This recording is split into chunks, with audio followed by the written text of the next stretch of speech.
Hello and welcome to game changers. मेरा नाम है आकाश और बात करेंगे रवि शास्त्री साहब की। और कहीं ना कहीं जो उनको लेकर स्टेटमेंट दी गई है कि भाई आप होने चाहिए इंग्लैंड के नेक्स्ट कोच।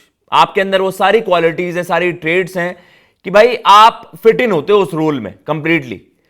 ब्रेंडन मैकलम को आप हटाइए, रिमूव करिए एज अ कोच, क्योंकि उनके टेन्योर में इंग्लैंड टीम ने उस तरीके से कुछ अचीव नहीं करा है। मतलब देखिए, अब ओवरऑल एज ऑफ नाउ इस तरीके के स्टेटमेंट्स अब आने स्टार्ट हो जाएंगे। इंग्लिश क्रिकेट में भी बड़े बड़े दिग्गजों ने, चाहे आप जॉफरी बॉयकॉट की बात कर लीजिए, Kevin Pietersen, Michael Vaughan, Nasser Hussain, सभी अब सवाल उठा रहे हैं कि भाई यार बातें बड़ी बड़ी हुई हैं बेसबॉल एरा में कि यार ब्रेंडन मैकलम और बेन स्टोक्स की जोड़ी बहुत कुछ अचीव करवा के देगी, बहुत कुछ हासिल करेगी, लेकिन जब तक इनके आप टेन्योर को अभी तक जज करोगे ना, एशेज ऑलरेडी आपके हाथ से चली गई है।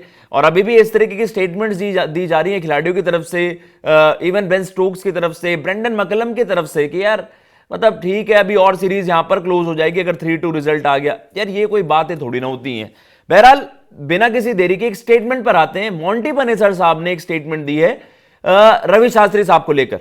उन्होंने कहा कि भाई देखिए, जब उनसे पूछा गया एक इंटरेक्शन के दौरान कि भाई आपको क्या लगता है कौन आइडियल एक होना चाहिए कोच जो कि ब्रेंडन मैकलम की रिप्लेसमेंट, एज अ रिप्लेसमेंट जिन्हें देखा जाना चाहिए और वो इंग्लैंड क्रिकेट की थोड़ी सी हालत सुधारे, तो हमने देखा है over the years great coaches भी रहे हैं। डंकन फ्लेचर जब थे इंग्लैंड के कोच, उन्होंने बहुत कुछ अचीव करा था। कुछ विजनरी लोग होते हैं, तो यहां पर उन्होंने नाम लिया बिना किसी आप कह सकते हैं कि सेकंड थॉट के, रवि शास्त्री।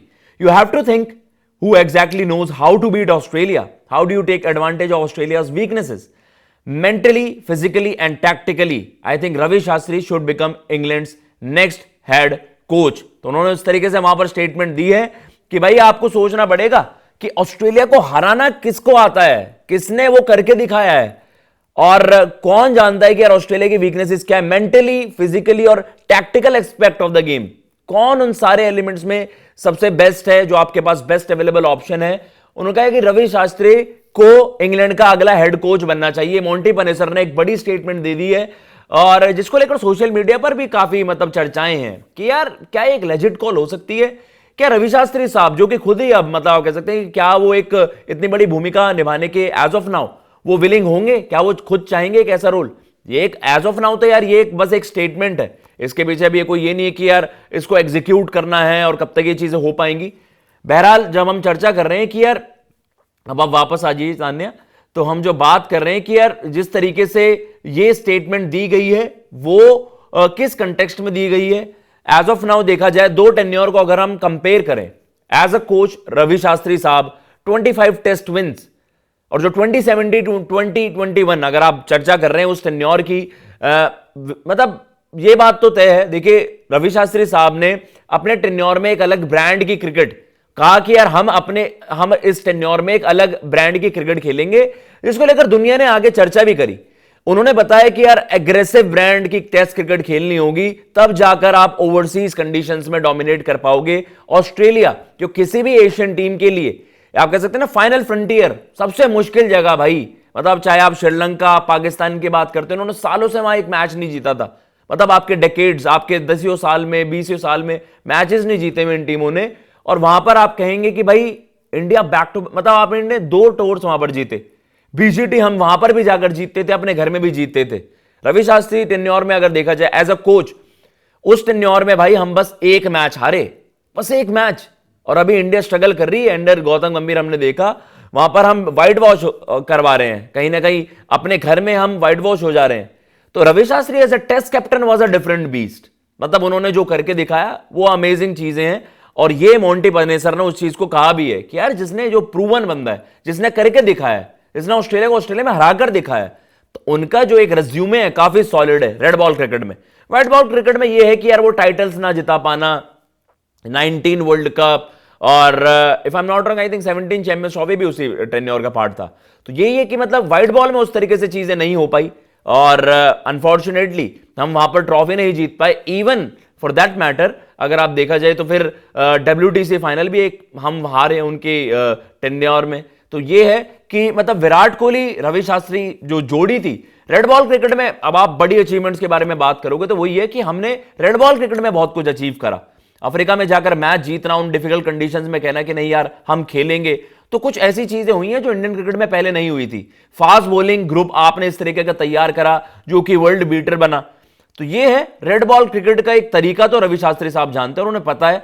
और इन्होंने यहां पर देखो, मॉन्टी पेनेसर साहब ने भी वहां पर जो मेजॉरिटी जो उन्होंने केस वहां पर रखा ऑस्ट्रेलिया के अगेंस्ट ही रखा, क्योंकि इंग्लैंड ऑस्ट्रेलिया राइवलरी एक नेक्स्ट चीज है, नेक्स्ट लेवल है। लेकिन अब रियलिटी क्या है, देखिए ब्रेंडन मैकलम जो है उनका जो टेन्योर है वो आपका 27 वर्ल्ड कप तक है, राइट। मतलब जो एज ऑफ नाउ उनके कॉन्ट्रैक्टेड है। अब आप इस तरीके के फैसले भी ले सकते हैं कि यार मिड टर्म आप उस तरीके से मना कर दे कि नहीं रिजल्ट्स नहीं आ पा रहे हैं, जो उम्मीदें आपसे थी उस तरीके के रिजल्ट्स नहीं आए हैं। अब आप इंग्लैंड का देखिए यार, इंग्लैंड घर में आप एशेज रिटेन नहीं कर पाते हैं, 2-2 फिनिश करते हैं, और आप ऑस्ट्रेलिया जाकर एक मैच तक नहीं जीत पा रहे हो। तो वही है कि इंडिया की एक यंग टीम आकर आपके पास वहां पर 2-2 कर जाती है। हमने देखा कि किस तरीके से इससे पहले भी दौरे हमने देखे हैं, और उसके बाद जब हमने देखा था कि यार 5th टेस्ट था आई थिंक, जब वो पिछले वाला दौरा आपको इंग्लैंड का याद आएगा, 378 रन की चीज थी। कुछ आपने एक्स्ट्रॉर्डनरी फीट्स हैं आपकी कोचिंग टेन्योर के अंडर, लेकिन वो ये कि वो वन ऑफ है, आप रिजल्ट्स नहीं निकाल पा रहे हैं एज अ कोच। जो आपका टेन्योर जिस बेसिस पर जज होगा, जो आपके रिज्यूमे में लिखा जाएगा कि आपने सीरीजें कहां जीती और कैसे जीती, लेकिन आप इंडिया में आकर हार रहे हैं। इंडिया की एक यंग टीम आपके पास जा रही है तो ड्रॉ करवा कर आ रही है। दो सबसे बड़े असाइनमेंट्स तो इंग्लैंड के वही है ना। इन एशेज आप देख रहे हो, आप एक मतलब सीरीज अपने घर पे जीत नहीं पाते हो, और ऑस्ट्रेलिया में आपको पता है कि एक तरफा, मतलब वहां तो आप एक मैच जीतने के लिए तरस रहे हो। तो एज अ कोच अगर देखा जाए, न्यूजीलैंड में एक सीरीज इन्होंने जीती थी, उसके अलावा सबसे पहले पाकिस्तान में एक सीरीज जीती, वो भी जब पाटा विकेट थी। लेकिन जब आपने वो आपके बना दिए रैंक टर्नर, तो वहां पर भी आप हारे। तो अगर आप इस कोचिंग टेन्योर को जज करेंगे तो आपको वही आएगा कि यार there is nothing to show. मतलब रिजल्ट के मायने में अगर आप कहेंगे, फिर भी उसके बावजूद आप देखते हो कि रेकलेस बैकिंग मिल रही है। बेन स्टोक्स वो अलग एम्पैथी सिंपैथी के तौर पर हम कह रहे हैं कि यार नहीं, will back our players. Obviously यार कोई भी कप्तान यही कहेगा, लेकिन जो आपकी मैनेजमेंट है वो क्या सोच रही है? मतलब उनको तो ये देखना चाहिए कि रिजल्ट आ रहे हैं कि नहीं आ रहे हैं ना। तो ये एक लेजिट कॉन्वर्सेशन बन जाती है कि भैया अब आपको रिजल्ट ओरिएंटेड क्रिकेट नहीं खेलनी है, तो फिर क्या मतलब है? किस आप सेल्फ क्लेम्ड हीरोज हो, आप सेल्फ क्लेम्ड टॉप टीम हो अपने घर पर। तो इवन मैं कह रहा हूं एशियन टीमें इतनी मजबूत हैं, पाकिस्तान सीरीज जीत रही है।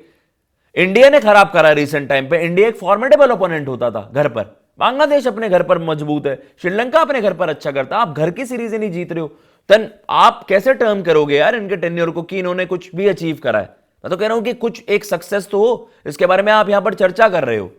कहने का मतलब यही है कि क्या इंग्लैंड अब ये बड़ा फैसला लेगा जो मोंटी पेनेसर ने कहा है कि यार आप रवि शास्त्री साहब को वहां पर एज अ हेड कोच कोशिश करो इनको आप लाने की ऑन बोर्ड, कि भैया आप लाइए कि एक ऐसी थॉट प्रोसेस लाइए जो आपको वहां पर जितवाए। तो कहीं ना कहीं ये है।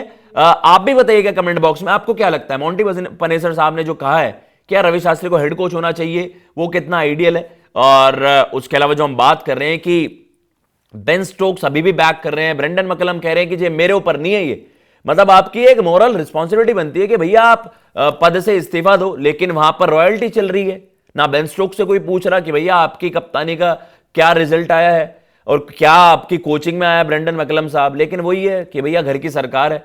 क्या इंग्लैंड को एक कुछ बड़े फैसले लेने चाहिए? और आप बताइए कमेंट बॉक्स में, क्या रवि शास्त्री एक आइडियल फिट होंगे वहां पर? और ऐसा होगा तो क्या इंग्लैंड क्रिकेट वो पूरी 360 टर्न ले जाएगी और रेड बॉल क्रिकेट में एटलीस्ट एक फॉर्मेडेबल फोर्स वहां पर बन जाएगी जो उनके पास टैलेंट पूल है?